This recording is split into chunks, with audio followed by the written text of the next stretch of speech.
Big Bollywood screen.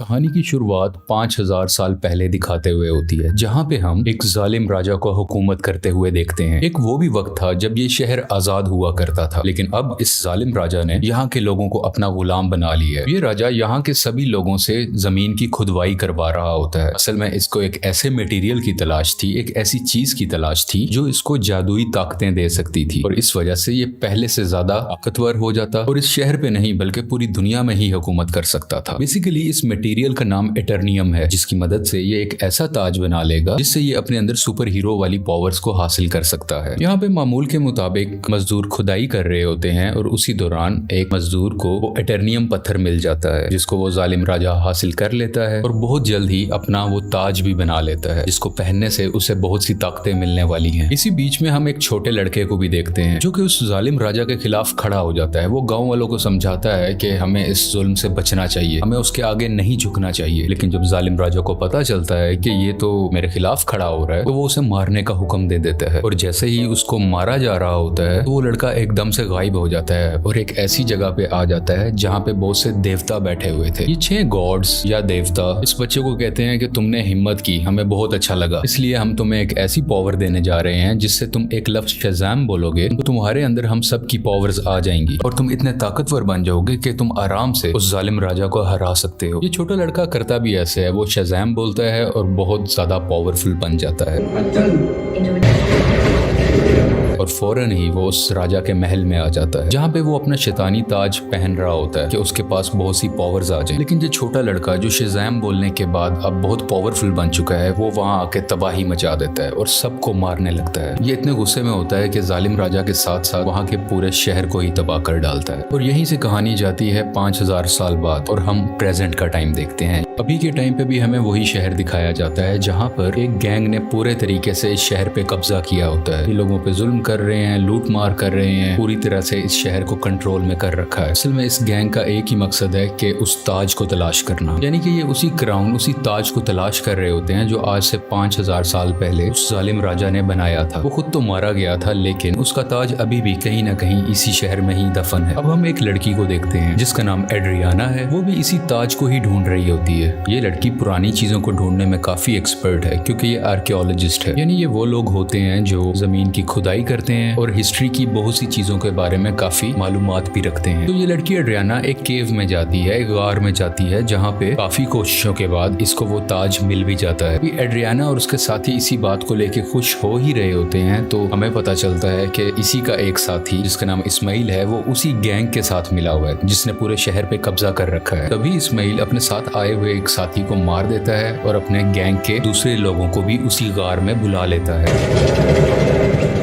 तब लोग इसकी तरफ गन पॉइंट करते हैं और उसे कहते हैं कि एड्रियाना हमें तुम वो ताज दे दो। तभी ये लड़की नीचे देखती है और वहाँ पे कुछ वर्ड्स लिखे होते हैं। जब ये उसे पढ़ती है तो इसके मुंह से निकल जाता है शज़ाम। ये लफ्ज बोलते ही वहाँ पे ब्लैक एडम आ जाता है और वहाँ पे आए हुए सब गुंडों को मारने लगता है। इतना मारता है कि वहाँ पे कोई भी नहीं बच पाता। जबकि रही बात इस्माइल की, जो गुंडों के साथ मिला हुआ था, वो वहाँ पे मरने का नाटक करता है, इसलिए उसकी जान यहाँ पे बच जाती है। क्योंकि एड्रियाना ने ब्लैक एडम को जिंदा किया होता है, दोबारा से जगाया होता है, वो उसको कुछ भी नहीं कहता। अभी ब्लैक एडम वहीं पर होता है कि गैंग के कुछ और लोग आ जाते हैं और उस पर एक स्पेशल वेपन से अटैक करते हैं। ये वेपन उसी एटर्नियम मटेरियल से बना होता है जिसकी मदद से वो ताज भी बना था। और जैसे ही ये मिसाइल ब्लैक एडम को लगता है तो उसे वाकई ही दर्द महसूस होती है। ब्लैक एडम उस मारने वाले गुंडे की तो जान ले लेता है, लेकिन उस रॉकेट या उस छोटे से मिसाइल के लगने की वजह से खुद भी बेहोश हो जाता है। तो हमें यहाँ पे ये पता चलता है कि एटर्नियम ऐसा मटेरियल है जो ब्लैक एडम की कमजोरी है और इसी मटेरियल से ब्लैक एडम को मारा भी जा सकता है। तो ये देखते हुए एड्रियाना काफी परेशान हो जाती है और वो ब्लैक एडम को अपने घर ले जाती है। जैसे ही ब्लैक एडम को होश आता है तो वो यहाँ पे एड्रियाना के बेटे से मिलता है। ये बच्चा ब्लैक एडम को कहता है कि आप 5000 साल से उस गार के अंदर बंद थे, अब क्योंकि हमारा शहर गुलामी बसर कर रहा है, वो गैंग हमें जीने नहीं दे रहा, तो आप हमारे लिए एक मसीहा बन के आए हो, आप ही हमारे शहर को उस गैंग से बचाओगे। ब्लैक एडम को यहाँ पे कोई फर्क नहीं पड़ता। वो कहता है कि आज से 5000 साल पहले ये मेरा शहर हुआ करता था, अब यहाँ पे सब कुछ बदल चुका है, तो इस शहर को बचाने के लिए मैं रिस्पॉन्सिबल नहीं हूँ। मुझे इस शहर और यहाँ के लोगों से कोई मतलब नहीं है। और ये बात कहते ही वो घर से बाहर आ जाता है और शहर में फिरने लगता है और शहर को देखने लगता है। इसके बाद हम एक फीमेल लीडर को देखते हैं जिसका काम इस दुनिया में आने वाले सुपर हीरो और सुपर विलन्स को रोकना होता है। दुनिया में ऐसे हालात रखने होते हैं जिसकी वजह से आम लोगों को कोई मुश्किल ना आए और हमारी जमीन को भी कोई खतरा ना हो। वो यहाँ पे एक सुपर हीरो हॉकमैन से बात कर रही होती हैं। कहती हैं कि ब्लैक एडम अब वापस आ चुका है और उसे अगर रोका ना गया वो पहले की तरह इस बार भी बहुत ज्यादा तबाही मचा सकता है, और वो अगर पागल हो गया, वो गुस्से में आ गया, तो उसको रोकना लगभग नामुमकिन है। हॉकमैन इस चीज के लिए राजी हो जाते हैं और अपनी टीम इकट्ठी करते हैं जिसमें और भी बहुत से सुपर हीरोज शामिल होते हैं और सब मिलकर ब्लैक एडम को पकड़ने के लिए निकल जाते हैं। दूसरी तरफ उस गैंग के कुछ लोग एड्रियाना के घर पहुंच जाते हैं क्योंकि उन्हें पता था वो ताज अभी भी उसी के पास है, तो वो ताज लेने ही गए थे। और जैसे ही वो लोग एड्रियाना की फैमिली पे हमला करने वाले होते हैं तो ब्लैक एडम्स वहां पे उनको बचाता है और उस गैंग के लोगों को एक बार फिर से मार डालता है। और बचे हुए कुछ लोगों से ये अभी फाइट कर ही रहा होता है, तभी उसी वक्त हॉकमैन की बनाई हुई टीम वहां पे आ जाती है और ये सब मिलके ब्लैक एडम से लड़ाई करने लगते हैं। लेकिन अभी भी ब्लैक एडम इन पर भारी था। वो गैंग के लोग और जस्टिस सोसाइटी की टीम दोनों मिलके भी इसका कुछ नहीं बिगाड़ पा रहे थे और आखिरकार ब्लैक एडम वहां से चला जाता है। ये जस्टिस सोसाइटी की टीम जो कि हॉकमैन की बनाई हुई टीम है, वो एड्रियाना के पास आते हैं और उसे मदद मांगते हैं कि तुम हमारी हेल्प करो उसको पकड़ने में। लेकिन एड्रियाना उन्हें कहती है कि तुम तब कहाँ थे जब हम पे ये जुल्म हो रहे थे, तुम लोगों को तो मैंने पहले कभी नहीं देखा। एक ब्लैक एडम ही है जिसने हमें बचाया, जब मैं मरने वाली थी तो उसी ने ही मुझे बचाया था। जस्टिस सोसाइटी के लोग कहते हैं जिसको तुम समझ रही हो कि वो तुम्हारी हिफाजत कर रहा है वो बहुत खतरनाक है। आज से 5000 साल पहले भी उसने हमारे इसी शहर को पूरे तरीके से तबाह कर दिया था। और बिल आखिर ये लोग एड्रियाना को राजी कर लेते हैं और इसीलिए एड्रियाना इन सबको ब्लैक एडम के पास ले जाती है ताकि सब लोग बैठ के आपस में बात कर सके, ताकि वो दोनों एक दूसरे की बातों को समझ सके और इनकी आपस की लड़ाई आपस में खत्म हो जाए। तभी दूसरी तरफ इस्माइल जो कि एड्रियाना का साथी था वो उसके घर में एंटर हो जाता है ताकि वो ताज वहां से ढूंढ सके और उसका इस्तेमाल अपने लिए कर सके। लेकिन जब उसे वो ताज नहीं मिलता तो वो गुस्से में एड्रियाना के बेटे को उठा के अपने साथ ही ले जाता है। यहाँ काफी चालाकी से इसका बेटा अपनी मदर यानी एड्रियाना को फोन कर देता है और सब कुछ बता देता है कि मुझे किडनैप कर लिया गया है, मुझे इस्माइल ने ही किडनैप किया है। सुन के ये काफी परेशान हो जाती है, इसलिए ये जस्टिस सोसाइटी और ब्लैक एडम से हेल्प मांगती है, मेरे बेटे को वापस लाने में मेरी मदद करो। और ये दोनों राजी भी हो जाते हैं और मिलकर उसके बेटे को ढूंढने लगते हैं। यहीं पर हॉकमैन उस गैंग के 2 आदमियों को पकड़ लेता है और मार के पूछने पे उसे पता चलता है कि इस्माइल कहाँ पे है। इस्माइल ने उसके बेटे को एक खुफिया जगह में रखा है जो कि एक रेगिस्तान में है। और जब ये सब यानी ब्लैक एडम और जस्टिस सोसाइटी उस जगह पर पहुंचते हैं तो देखते हैं कि इस्माइल ने उसके बेटे पे गन पॉइंट की हुई है। और यहाँ पे इस्माइल एक राज बताता है कि वो गैंग जो पूरे शहर में तबाही मचा रहा है उसका लीडर मैं ही हूँ और ये सब गुंडे मेरे लिए ही काम करते हैं। इसलिए वो एड्रियाना को कहता है कि अगर तुम्हें अपने बेटे की जान बचानी है तो मुझे वो ताज दे दो। तो ये परेशान माँ उसको वो ताज दे देती है ताकि उसके बेटे की जान बच सके। लेकिन इसके बावजूद भी वो उस बच्चे पे गोली चला देता है और जैसे ही ब्लैक एडम ये देखता है तो वो तेज स्पीड से उड़ता हुआ उसके आगे आकर उस बच्चे की जान बचा लेता है और यहाँ पे इस्माइल को अपनी लाइटनिंग से जला के मुकम्मल तरीके से खत्म कर डालता है।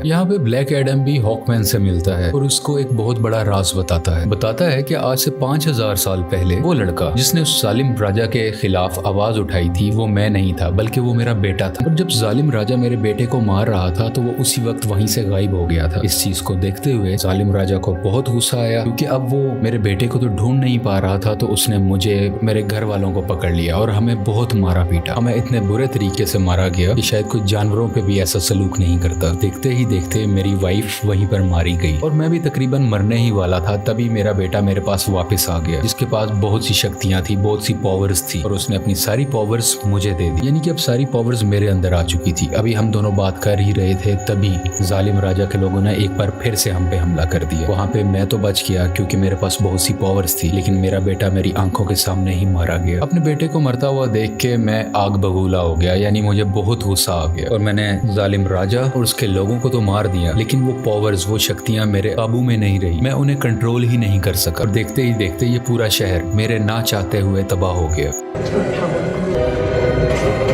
मेरा ऐसा करने की वजह से उन देवताओं ने, जिन्होंने मेरे बेटे को शक्ति दी और वो शक्ति अब मेरे पास है, वो बहुत नाराज हो चुके थे कि मैंने अपनी पावर का मिसयूज किया है, मैंने अपनी पावर को कंट्रोल में नहीं रखा। इसीलिए उन्होंने मुझे उस केव में बंद कर रखा और मैं कई हजार साल तक उस केव, उस गार के अंदर बंद रहा। जब एड्रियाना ने आके नाम लिया तो मैं एक बार दोबारा से जिंदा हो गया। यहाँ पे ब्लैक एडम को अभी भी बहुत अफसोस होता है कि उसकी वजह से पहले भी बहुत ज्यादा तबाही मची और अब भी बहुत ज्यादा तबाही मची है, बहुत से लोग मारे गए। ये वो हॉकमैन को कहता है कि मैं सरेंडर करना चाहता हूँ, मैं अपनी पावर्स को खत्म करके तुम लोगों के हवाले करना चाहता हूँ ताकि मेरी वजह से किसी को कोई नुकसान ना पहुंचे। इसके बाद ब्लैक एडम शज़ैम का वर्ड बोलता है, जिससे वो वापस से अपनी एक नॉर्मल फॉर्म में आ जाता है, यानी वो एक नॉर्मल इंसान बन जाता है जिसके पास इस वक्त सुपर पावर्स नहीं है। और जब तक ये दोबारा शज़ैम नहीं बोलेगा तब तक ये वापस से ब्लैक एडम नहीं बन सकता। इसलिए ये इनसे रिक्वेस्ट भी करता है, तुम मेरे साथ कुछ ऐसा करो कि मैं दोबारा से ये वर्ड बोल ही ना सकूं। आखिरकार ब्लैक एडम को पानी के अंदर डाल दिया जाता है और उसके मुंह में एक ऐसी डिवाइस लगा दी जाती है जिस वजह से ये बोल ही ना पाए। ये एक छोटी सी जेल होती है जिसमें ब्लैक एडम को बंद कर दिया जाता है। दूसरी तरफ हमें इस्माइल को दिखाया जाता है जो कि मर चुका था और अब वो हेल के अंदर आ गया है। इस्माइल को एक बात शुरू से पता थी कि अगर वो उस ताज की ताकत को हासिल करना चाहता है तो उसका तरीका ये है कि उसको वो ताज अपने हाथ में पकड़ना होगा और उसी वक्त कोई ना कोई उसको मारे ताकि वो मर के हेल में आ जाए, यानी कि जहन्नुम में आ जाए, और वो हेल के डीमन से यहाँ पे मिल सके जिनसे वो पावर हासिल कर सके। ये सारी बातें इस्माइल शुरू से ही जानता था, इसीलिए उसने ब्लैक एडम को उकसाया कि मैं जैसे ही एड्रियाना के बेटे को मारूंगा ब्लैक एडम आके उसे बचाएगा और मुझे मार डालेगा, और उसी वक्त ताज भी उसके हाथ में ही था। ये सब बातें ये शुरू से जानता था और सब कुछ इसके प्लान के मुताबिक ही हो रहा था। यहाँ हेल के डीमंस इस्माइल से मिलते हैं और उसको अपनी पावर्स दे देते। पहले जैसा इंसान नहीं था, ये सबाक बन चुका होता है। ये इन पावर्स के साथ इस दुनिया में आ जाता है और हर तरफ तबाही मचाने लगता है। जैसे ही जस्टिस सोसाइटी को इसके बारे में पता चलता है तो वो इसके मुकाबले के लिए इसके सामने आते हैं। यहाँ पे काफी देर लड़ाई चलती रहती है, लेकिन सबाक क्योंकि बहुत ज्यादा पावरफुल था तो ये सब मिल के भी उसको नहीं रोक पा रहे थे।